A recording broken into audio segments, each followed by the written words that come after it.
Sveiki, sveikai sulaukia pirmojo sniego. Todėl mūsų vairavimas turi pasikeisti iš esmės. Mes negalime daryti staigių judesių. Labas, čia Reidas. Solidarumas vairuoja BMW 318, tai ir pučia tas BMW vairuotojas 318. Tik lietus gali aptemdyti mūsų regėjimą, kad nepamatytum kitos mašinos.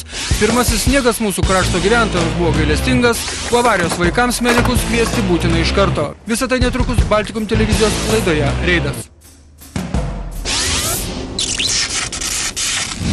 Savaitės skaičiai. Apie tai Klaipėdos kelių policijos biuro pareigūnė Simona Kaktaitė. Per praėjusią savaitę buvo užregistruoti 22 eismo įvykiai. Iš jų 7 įskaitiniai, 10 sužeistųjų. Policijos pareigūnai išaiškino 228 kelių eismo taisyklių pažeidimus. Tame tarpe 13 neblaivių vairuotojų. Vieną ankstų rytą kelyje Jakai-Dovilai susidūrė du automobiliai važiavę viena kryptimi link Jakų žiedo. Vos į griovį nenulėkusio automobilio vairuotojas buvo kuklus ir avariją sukėlęs vairuotojas sakė, kad viskas buvo ne taip. Ar matė tą mašiną? Ar jau pasukęs nebematė? Jeigu jau įvyko įvykis, reiškia nemačiau. Tai žodžiu pasisukot ir veidrodukai jūsų nebe tą jau rodė, ką reikia. Šioje vietoje kaltas tas, kuris suka į kairę, neįsitikinęs, kad tai bus saugu, nes šioje vietoje lenkti galima, čia nėra sankryža, nėra ištisinių linijų, nėra 3 eismo juostų, čia lenkimo manevras yra leistinas. Taikos prospekto ir Bijūnų gatvės sankryžoje susikūlė 3 automobiliai. Avarija vyko, kai Mercedesas suko kairėn ir jau pasukusios mašinos galinės dalies šoną sudužo automobilis Renault. Mercedeso vairuotojas nemanė teigti, kad buvo kažkas ne taip. Taip ir išėjo. Jūs sukot į kairę? Taip, aš važiavau pagrindiniu keliu, čia sustojo mane praleisti. Pirmoji juostai? Taip, pirmoji juostai pabliksėjo, kad važiuok į kairę. Sukau į kairę, o čia pirmąjį juostą palika mašina tiesiai ir nespėjau praleisti ir gavau į galą. Ir dar su galu užnešant rengiausi į kitą mašiną. Stovinčią. O tas jau stovėjo automobilis, taip? Po smūgio nuspriegtas Mercedesas dar kliudė šalutinėje gatvėje stovėjusi Golfą. O gal tas Renault, gal tokiu nežmonišku greičiu pravažiavo? Ne, viskas normaliai buvo. Viskas normaliai buvo? Suko į kairę tas varniukas ir gavo į galą. Taip, ir priedo man dar. Ir priedo, supratau. Bet aišku, visą avarijos ekstremalumą patyrė Mercedeso keleivė, juk į jos pusę įvažiavo Renault. Baisiai buvo? Eikit pirmą avariją gyvenime, labai baisiai. Tai viskas gyvas veikia. Viskas gerai, bet išgaiščiau. Išgaiščiau. Tai dar iki šiol rankos dreba. Ale baigi. Tokius pačius kalinius nešiojot kaip aš. Viskas gerai. Renault vairuotojo stažas vos pusę metų ir jaunų vairuotojų dar nėra išlavėjusi intuicija, kad kažkas prieš nosį gali pasukti ir kairėn. Filmuoja savanoriai. Ši mūsų rubrika smagiausia laidoje, nebent man. Šį kartą Reido žiūrovas Rudakis savo filmuotoje medžiagoje tarsi patvirtina, kad Klaipėdoje nuo seno gyveno tikri menininkai, o kiti ir falsifikatoriai. Na pažiūrėkite, kaip tiksliai iš 30 padarytas skaičius 80. Aišku, kad tai klastotė, nes neteko girdėti, kad gyvenamajame rajone, tai yra Melnragėje, kurioje gyvena meras ir administracijos direktorė, būtų pasiteisinęs greitį 80 km per valandą ir dar ant šlapio grindinio.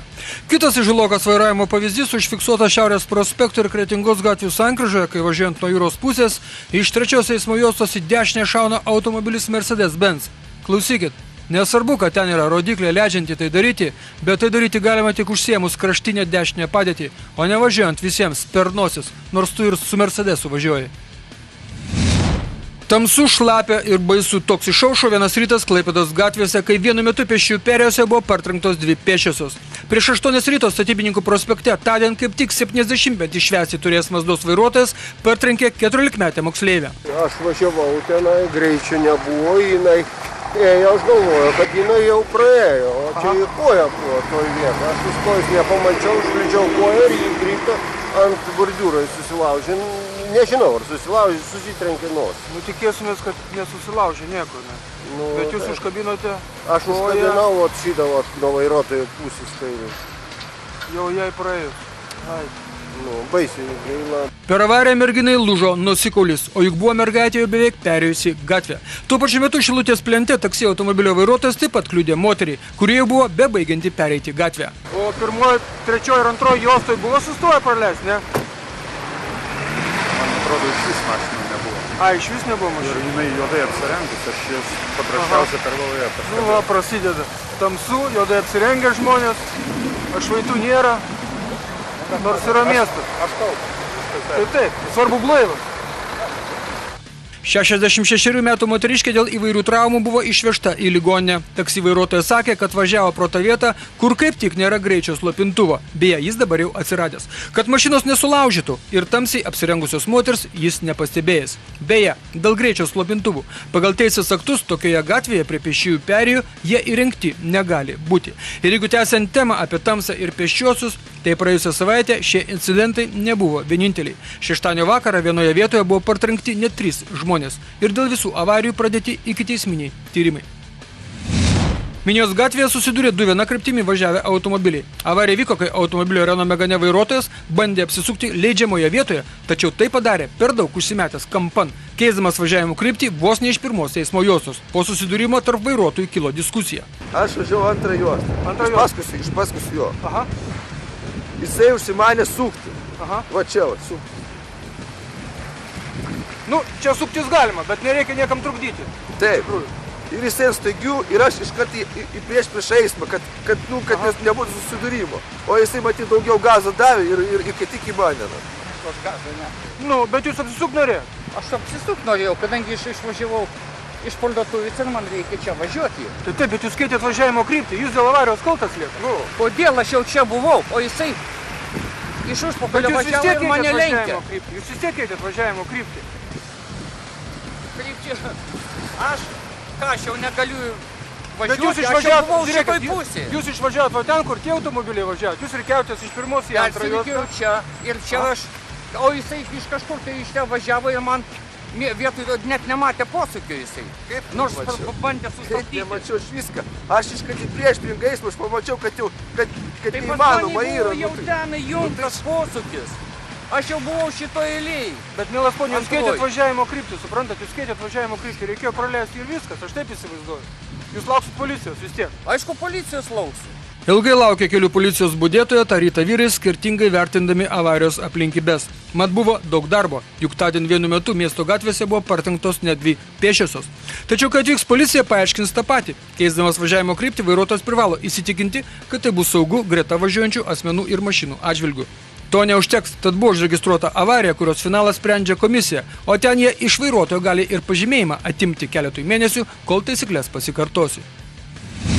Penktadienio vakarą Baltijos ir Šilutės žiedinėje sankryžoje, atvažiuojant nuo Jakubžiedo, sankryžoje 2 vilkikai susidūrė su lengvaisiais automobiliais. Tiksliau, vienas vilkikas susidūrė su Audi, o Mercedesas į vilkiką atsimušė pats. Jūsų istorijos, vyrai. Furgonas.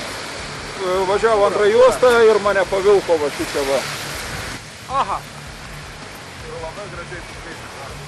Suplėšė labai.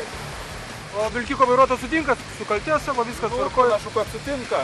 Policija buvo atvažiavusi, peršnekėjo, jisai rusakalbis. По-моему, вы виноваты в аварии. Нет? Tai matot, problemėlė? Problemėlė iš karto. Rusas vilkiko vairuotojas iš pradžių nenorėjo sutikti, kad jis prignybo Audi, bet paskui spjovėsi viską, sutiko su avarijos aplinkybėmis. Tuo metu Mercedeso vairuotojas buvo įsitikinęs, kad jis nekaltas, bet kad vilkiko vairuotojas, į kurį atsimušė Mercedesas, taip pat pasijutęs nekaltas nuvažiavo, jokių pretenzijų Mercedeso vairuotojui nepareiškęs, o kam šis tai buvo konkretus. Dabar reklama. Šventas dalykas, o po jos toliau laidoje matysite. Kai vairuoji BMW 318 ir į alkotesterį puti 318, tai niekas tavęs neapkaltins, kad esi nesolidarus su savo automobiliu. Po avarijų suaugę turi teisę atsisakyti medikų pagalbos, tačiau vaikai ne. Policijos pareigūnai karatė iš Švedijos parplaukusio kelto vairuotojus. Visą tai ir dar daugiau jau po Baltikum televizijos reklamos.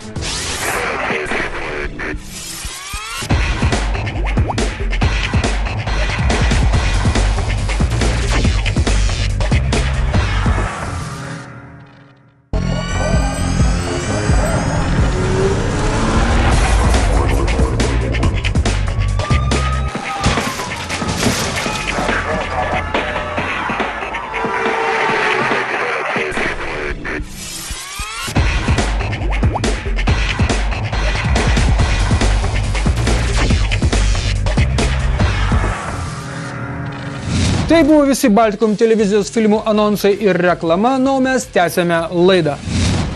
Vėlų sekmadienio vakarą kelyje Klaipėda-Veiviržėnai Endrijavas arba paprasčiau kelyje link Aglonėnų jau pravažiavus Šernų mišką, kuriame beje šernai negyvena, nes ten gyvena sodininkai, nuo tiesaus kelio nuvažiavo vietinio gyventojo pono Rimanto vadėliojamas automobilis BMW 318. Ponas Rimantas buvo švakas, ne mūsų krašto žiūrovams paaiškiname, buvo prastos sveikatos. 318. O čia tai vyras. Čia ne taip protingas, kokiom promilium. Nu, žinokit, daugoka. Daugoka, viskas. Kalbos nebuvo. Pons Rimantai, tiesus kelias, kas nutiko? Gal iššoko briedis? Mangustas? Ar dar kas buvo? Kas buvo? Pons Rimantai. Kvailystė buvo. Kas? Kvailystė važiavimas? Taip. Nu tai čia visi taip kalba, virš 3 kur pučia. Rimantas įpūs 318. Solidariai, kaip ir jo markės, automobilis BMW 318 atsidūręs griovėje.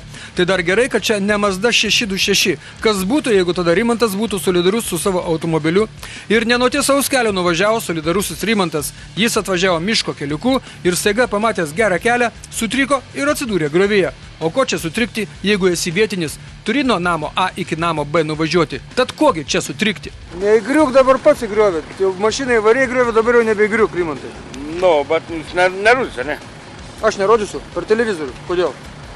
Nu, čia prašom. Ką? Prašom. Nu, bet kad va tai va, tiek nedaug. Įdomus ir dalykus jo, bet... Ne, reikėjo paprasčiausiai, nu, neįvažiuoti ir viskas, arba reikėjo nevažiuoti. Ir būtų mes nesusitikę. Dabar turi žmonės žinoti, kodėl ponas Rimantas atsidūrė griovyje. Kodėl?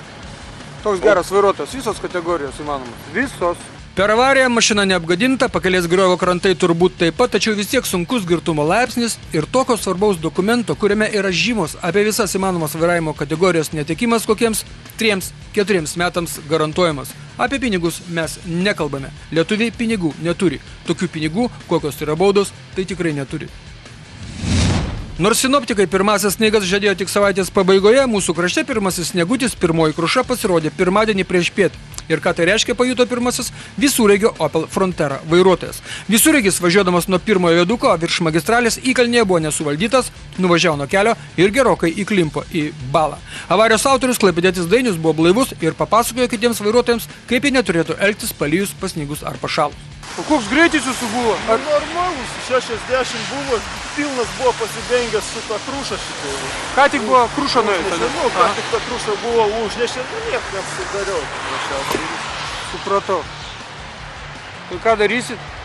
Iškosim pagalbos. Nes matau jūsų pagalba, tai ten nelabai kokia, žinokit, iš tikrųjų. Patiems sankaba sugriuvusi jo.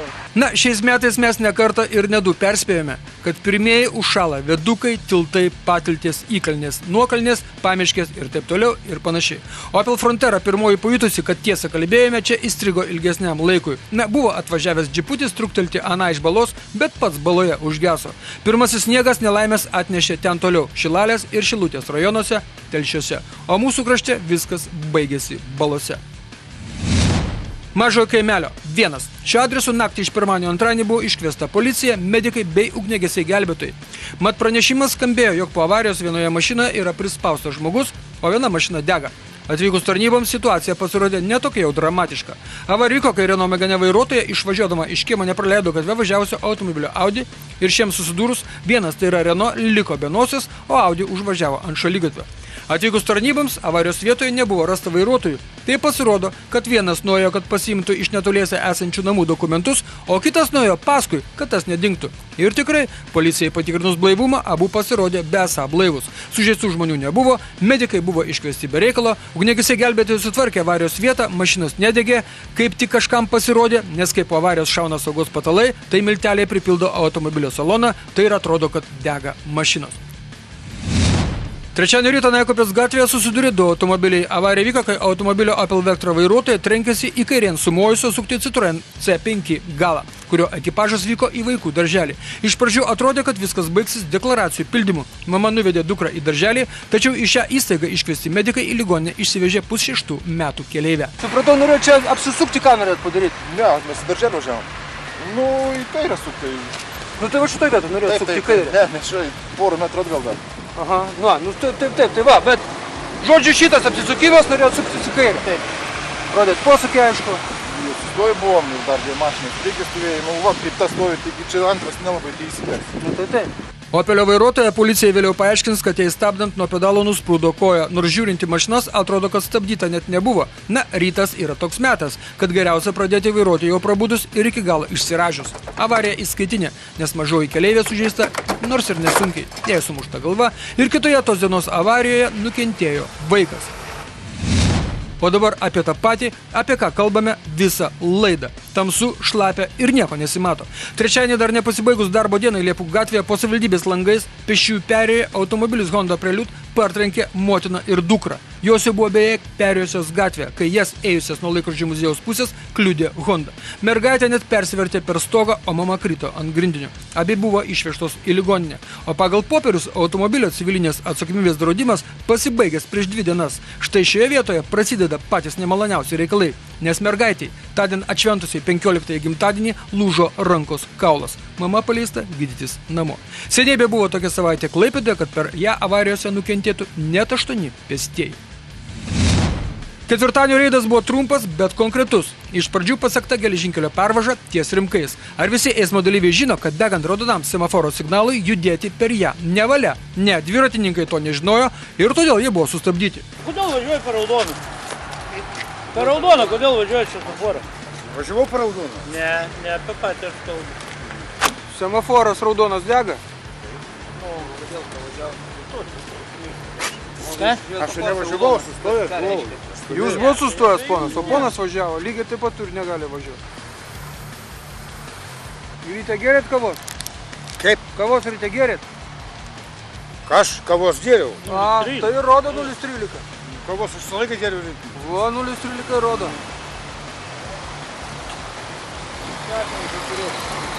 0 iškart. 0. O per raudoną važiuoja. Už geležinkelio pervažos pervažiavimo taisyklių pažeidimą dviratininkas gali būti nubaustas nuo 80 iki 140 litų bauda. Nemažai tiesa, net už vasarinės padangas naudojamas žiemą bauda mažesnė, o tokių pasirodo dar pasitaiko. Kraustantis į kitą reido vietą, Jūrininkų ir Taikos prospekto sankryžoje teko sustoti prie avarijos. Čia susidūrė vilkikas ir automobilis Mitsubishi, nusviestas bala žino kur ten ir dar kelio ženklą išvertęs. Kaip buvo? Kas per raudonai važiavo? Geltona, visi. Jums? Važiavo, mum geltona pagrindinė, o jis atvažiavo iš ten, jam degė žalia jau išsidegė. Bet jis irgi važiavo į pagrindinį, galėjo pasirinkti, jeigu nebesistabdė. Koks jums degė? Žalias. Jums jau degė žalia? Stovėjai dar fūrą, ne fūrą, nu vieną galvą stovėjai. Ir šis tokį greičių, nespėjau nepristabdyti. Bet jums degė žalias, jau viskas normalios. Jos kalba apie geltoną, galbūt kažkokį geltoną. Jie sako, čia nedegė žalias. Jiems ten turėjo žiūrėti.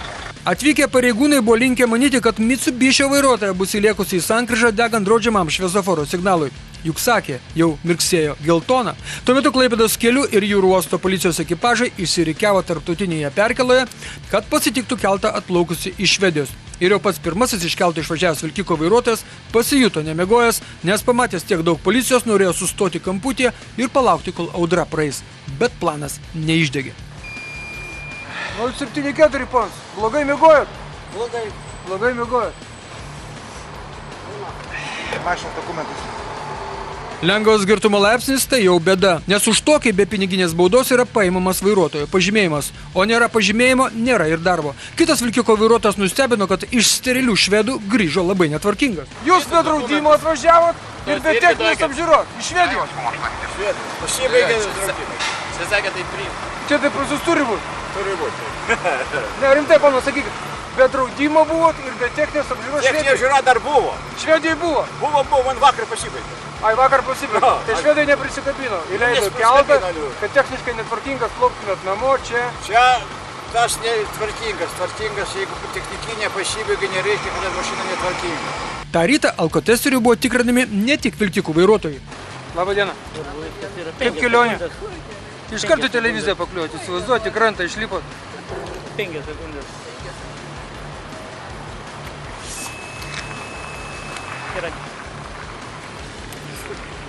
Čia atminimas 0. Ir šį mūsų laida bus su laiminga pabaiga. Laimingomis promilėmis pasirodo, kad būna ir taip.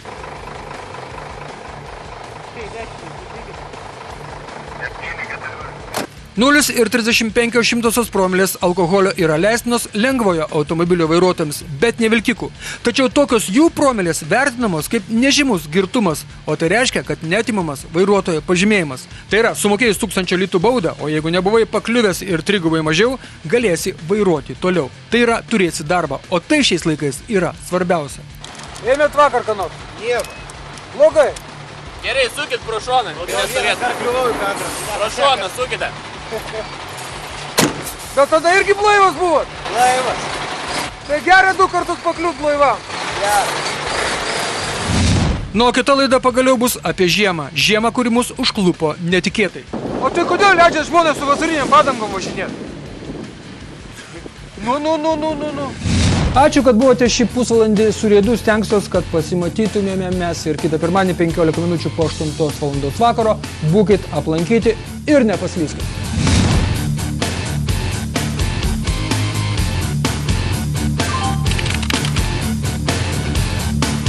Yeah.